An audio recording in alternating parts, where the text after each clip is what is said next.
Write a book? You can barely write your name. You'll never be an author.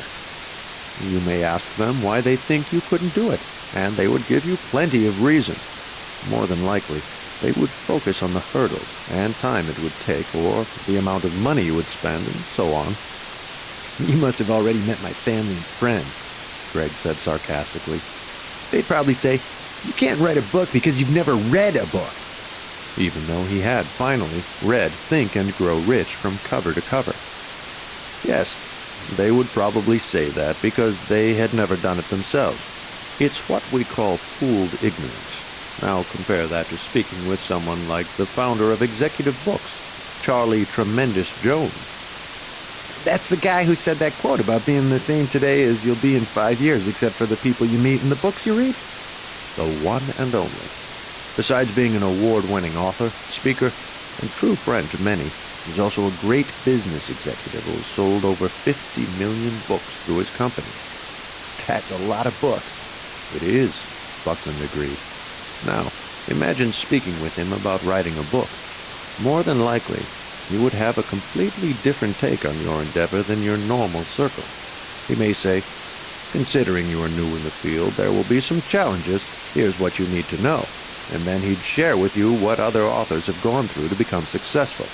And then he might talk about the triumphs and pitfalls of writing, publishing, and promoting your new project. In other words, he'd offer you good counsel. I get that, the younger man said. Charlie is an expert in the industry, just like the engineer who helped out the junkman. Precisely, beamed Buckland, pleased that his pupil was paying attention. I'll get on it right away. And once you do, Buckland interjected, please share what you learn with someone else, because in the end, the greatest success you'll know is helping others succeed and grow. Greg wrote these words in his notepad for future reference. Seek counsel, not opinions, and then pass it on. If you're up for it, I will send you to meet another one of my friends next week. Want to go to Vegas? Buckland offered. Sure, absolutely, Greg burst out.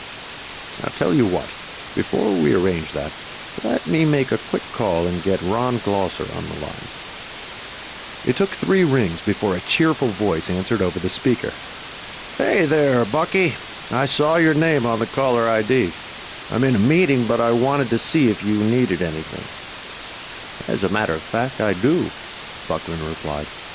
I have a young man here in my office who is learning a few of Napoleon Hill's great principles, mainly the one about not stopping 3 feet from gold. Yes, I know that one well, Glosser said.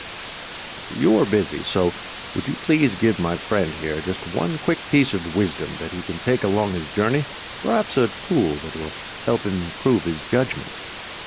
Without skipping a beat, the words came through the receiver. Absolutely. It is very important never to make a major decision in your valley. Greg queried. What do you mean by that? Glosser said. Well, think about it.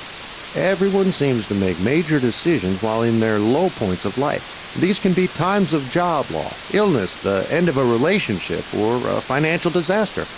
It's different for everyone, but the valleys create high levels of emotion, and no one can make a sound decision when it's based on fear, loss, or disappointment. Everything in life is cyclical. Just as a valley comes, so does the mountaintop. The secret is to wait for the cycle to proceed upward before making any major move. This way, it'll be based on progress rather than defeat, on potential rather than loss. Now, let's be honest. How many times have you made a good, positive decision when it was made from a negative perspective? Next time, when you're faced with a major decision, consider riding out the storm until you have that rise again, where you can start from a more stable foundation. Greg pulled out his notepad and wrote, never make a major decision in a valley. Thanks, Ron. That's a great insight, Buckland said. I appreciate all you do, and we'll let you go now. Yes, thank you, Greg added. You two enjoy yourselves, and we'll catch up later. Glosser hung up. As soon as the line disconnected, Greg started in. You really have some terrific friends. He is so right. I cannot begin to tell you how many times I've made my decisions at my low point. Well, almost every time, I suppose. If you recall, I was about to do it the day we met. Who is Mr. Glosser, by the way?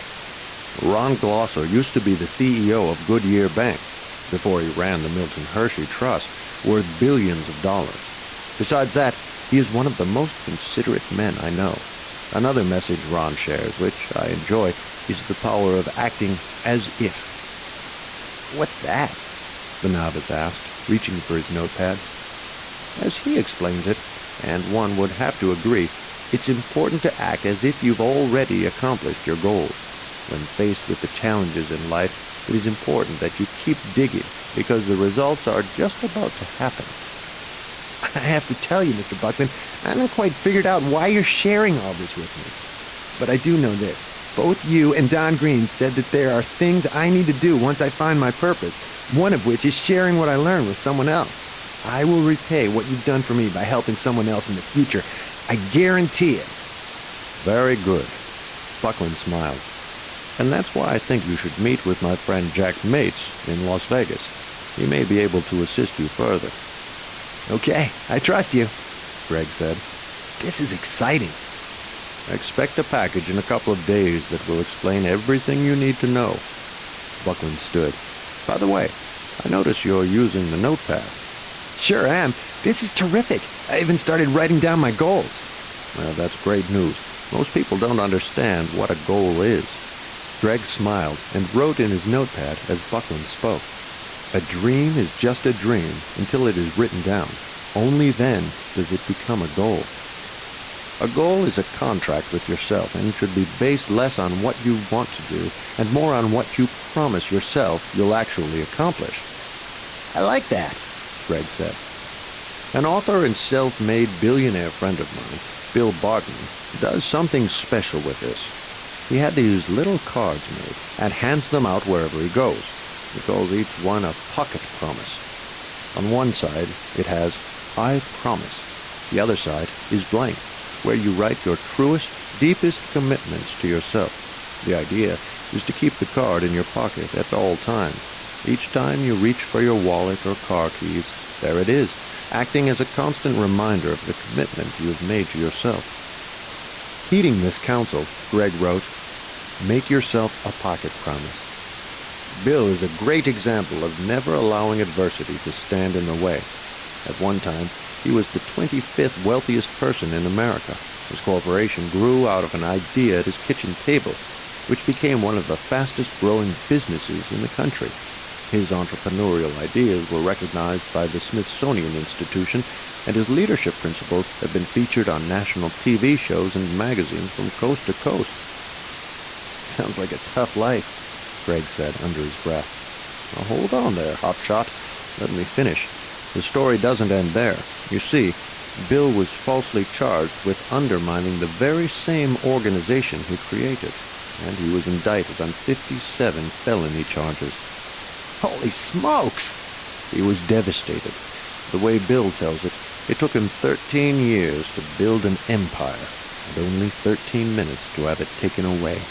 He says he knew that everyone but his family had deserted him when Christmas came, and instead of thousands of holiday cards, he received only one. He was down to his final friend. What happened? Did he get convicted? You'd think so with all those charges, yet he was acquitted on every count. He got an apology from the government, but all his money went to legal bills. Where is he now? Asked Greg with interest in his voice. That's the best part. He could have turned bitter and adopted a poor me attitude, but he didn't. He pulled himself up and redirected his attention from what he had lost to what he had left, namely, a family who loved and supported him. He started writing and became a gifted speaker. He now travels the world and shares his story so that others may learn from his experience. He even carries that one Christmas card with him wherever he goes as a personal reminder that even one simple deed can have a huge impact on another person's life. Buckland ended their meeting. Remember this, we are always flowing either toward or away from any goal we give ourselves. Every day, the direction we choose is up to us. A quitter never wins, and a winner never quits. Napoleon Hill. Chapter 5. Outstanding. Greg listened to 9 messages that David had left on his cell phone, each more desperate than the one before. Listening was painful. That is, it made Greg uncomfortable. His adopted brother had a lot of nerve, dumping his negativity on Greg and increasing his burdens. I have enough problems, Greg said to himself. Yet he loved David and didn't want him to get sicker than he already was. It seemed that the booze had really taken hold of his life. I wonder if there's anything I can do to help, Greg considered as he dialed David's number. Yeah, came the answering voice. Dave? Who else? Oh, sorry to bother you. What? Sorry that you have to interrupt your precious personal schedule to call me back. Just about given up on you. Greg wanted to say that he had long since given up on Dave, but for a second he held back. Then he said it aloud. I've almost given up on you, too. Oh, thanks a lot. What have I ever done to you? It's what you're doing to yourself, the drinking. I can tell, when you're drunk. Right now I can tell that you're not. I've got one hell of a hangover, the other said. I believe you. Listen, you should get help. There are places you could go, therapists, something like that. You can't afford it. I told you in one of my messages that I've lost my job. Yeah, sorry. I don't have any insurance coverage and I'll be short on my rent this month. David didn't take the next step and ask Greg for a loan, though that was clearly the direction he was headed. Greg cut him off by saying, well, I'm broke too, at least until the next contract I'm able to get. Things are tough all around. Yeah, tough all around. See ya. The line went dead. When Greg landed in Las Vegas a few days later, his focus wasn't on David or Mia and was far from the fabulous Strip. As always, there was a convention in town, and the taxi line in front of the airport seemed a mile long. Waiting impatiently for his turn, he could not help but overhear a conversation taking place behind him. 2 women were sharing how excited they were after visiting San Diego. Excuse me, he said. I couldn't help but notice you're talking about my hometown. I was born and raised there. The ladies said, Lucky you! What a great place! They started explaining how much they had enjoyed America's finest city. What had seemed like a dreary situation, being stranded in line, had become a great opportunity to meet 2 young women. Greg discovered that they had each just received a prestigious award called the Toya as one of the 10 outstanding young Americans, those who exemplified the best attributes of the nation's young people age 18 through 40. It was also interesting to learn that of the more than 600 young Americans honored since 1940, many went on to other achievements. John F. Kennedy, Gerald R. Ford, Anne Bancroft, Gale Sayers, Elvis Presley, Dan Quayle, Dr. Catherine Sullivan, Larry Holmes, and Bill Clinton, just to name a few. The event had been held a few nights earlier on the West Coast, and now these 2 winners were stopping by Vegas on tour. The first young lady, Lauren Nelson, had a sparkle in her eyes as she detailed how honored she was to be on such a list of recipients. As she talked about the other people nominated, her fellow award winner, Aaron Gruel, cut her off and began singing her praises. Actually, Greg, you may know Lauren from TV. Really? How can you not recognize a smile like that? She was Miss America in 2007. Nice, Greg managed awkwardly. How fun is that? With a smile that could blot out the sun, Lauren replied, It's an honor. Aaron kept on about Lauren. In addition to being a beauty queen, she's also been part of something very special. She's helping to protect children from online predators. Now I know you, Greg said. You dressed as a decoy to catch all those bad guys. One and the same, Lauren said. Someone needs to keep these people off the streets. When I was younger, I was personally approached by someone and knew even at that age that I wanted to do my part to stop it. Way to go, Greg said. Then he turned to Aaron and asked, What about you? Before she could respond, Lauren grabbed Greg by the arm and began telling her friend's story. Did you see the movie Freedom Writers? Without waiting for an answer, she said, Hilary Swank played the school teacher to 150 inner-city kids from California.